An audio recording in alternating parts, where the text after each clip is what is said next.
Yang berikutnya, kita menghindari percakapan yang tidak berguna. Efesus 4 ayat 29. Janganlah ada perkataan kotor keluar dari mulutmu. Pakailah perkataan yang baik untuk membangun di mana perlu, supaya mereka yang mendengarnya beroleh kasih karunia. Jadi orang dengar saudara beroleh kasih karunia. Orang dengar saudara, dia dibangunkan. Amsal 26 ayat 4. Jangan menjawab orang bebal menurut kebodohannya, supaya jangan engkau sendiri menjadi sama dengan dia. Jadi kalau ada orang lain masih sibuk dengan percakapan yang tidak berguna, tidak perlu diladeni. Amin saudaraku. Titus 3 ayat 9. Tetapi hindarilah persoalan yang dicari-cari dan yang bodoh. Persoalan silsilah, percekcokan, dan pertengkaran mengenai hukum Taurat. Semua itu tidak berguna dan sia-sia belaka. Ada beberapa hal nanti di sorga baru kita tahu jawabannya. Dan jangan habiskan waktu kita untuk membahas persoalan-persoalan yang tidak perlu. Tapi paling tidak yang paling mendasar, jangan kita melakukan pembicaraan mengenai dosa-dosa orang lain. Tadi kita sudah belajar, jangan buka rahasia orang lain. Itu hanya mengarah kepada dosa yang lebih besar lagi. Amin saudara. Yang berikutnya, penguasaan lidah. Jangan gunakan bibir kita untuk menipu. Mazmur 17 ayat 1-3. Doa Daud. Dengarkanlah Tuhan perkara yang benar. Perhatikanlah seruanku. Berilah telinga akan doaku dari bibir yang tidak menipu. Daripadamu lah kiranya datang penghakiman. Matamu kiranya melihat apa yang benar.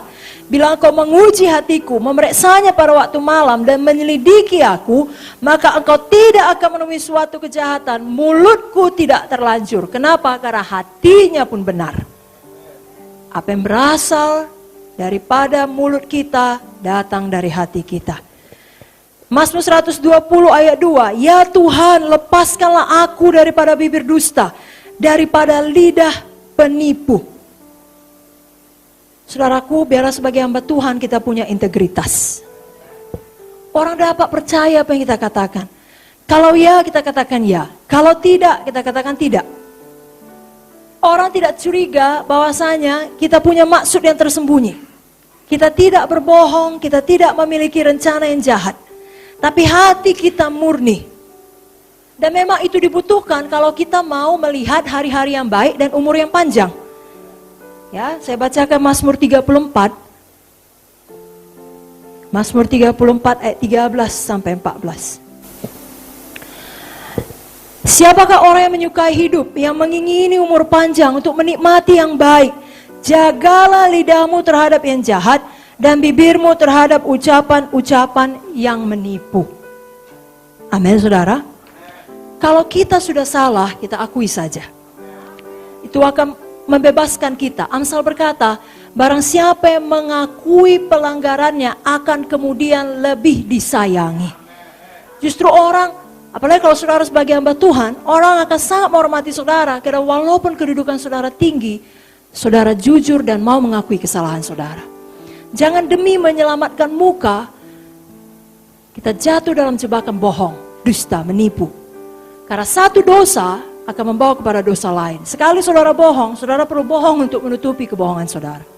Dan kemudian perlu bohong lagi untuk menutupi kebohongan saudara. Lepaskan diri kita dari kebiasaan berbohong. Hamba Tuhan jujur, punya integritas. Amin saudara. Yang berikutnya kita harus waspada terhadap pujian yang menjilat. Ini adalah pujian palsu. Pujian palsu ini berasal dari para setan. Tidak ada asalnya yang lain. Dan merupakan sebuah perangkap. Kenapa? Karena setan adalah tokoh yang sangat pandai berbicara. Seorang penjilat, orang dapat terpancing oleh kata-kata seorang penjilat. Pujian yang tulus atau kata-kata yang membesarkan hati memang sangat berarti. Tapi pujian yang menjilat itu lain. Kenapa? Karena pujian yang menjilat itu dilebih-lebihkan dan ada sesuatu di baliknya. Ada udang di balik batu. Motifnya tidak benar. Seorang penjilat, dia tidak tulus. Dia mau setelah dia menjilat, memuji. Ada sesuatu diberikan kepada dia sebagai imbalannya. Dia menginginkan sesuatu sebagai ganti daripada kata-kata pujiannya. Saudara ingat Esther. Dia membutuhkan sesuatu, bahkan bukan untuk dirinya, untuk menyelamatkan umat Tuhan. Dia berdoa, dia berpuasa. Itulah yang harus kita teladani. Amsal 26 ayat 28, lidah dusta membenci korbannya, mulut licin mendatangkan kehancuran. Ya, tidak ada kebaikan daripada lidah penjilat. Pujian yang menjilat adalah taktik antikristus kelak. Kenapa orang nanti menyembah antikristus? Karena mulutnya manis. Dia menawarkan jawaban, solusi yang dinantikan oleh dunia. Dia menjerat orang dengan bujukannya. Kita sudah belajar terhadap 3 hal yang mempengaruhi. Bukan dengan nyata-nyata, tapi dengan bujukan. Dia bujuk. Kalau orang membujuk, baik ucapannya. Jangan percaya.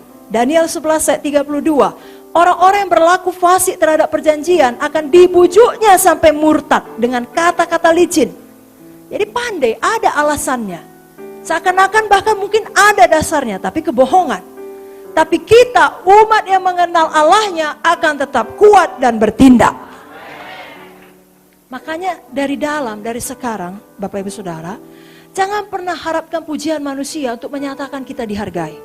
Nanti saudara bisa jatuh dalam jebakan. Orang tahu tuh kelemahan saudara, dia sangat suka dipuji. Lalu orang jilat saudara, jangan. Satu-satunya pujian yang saudara nantikan adalah, hai hambaku yang baik dan setia, masuklah ke dalam kesukaan Tuhan. Amin saudara.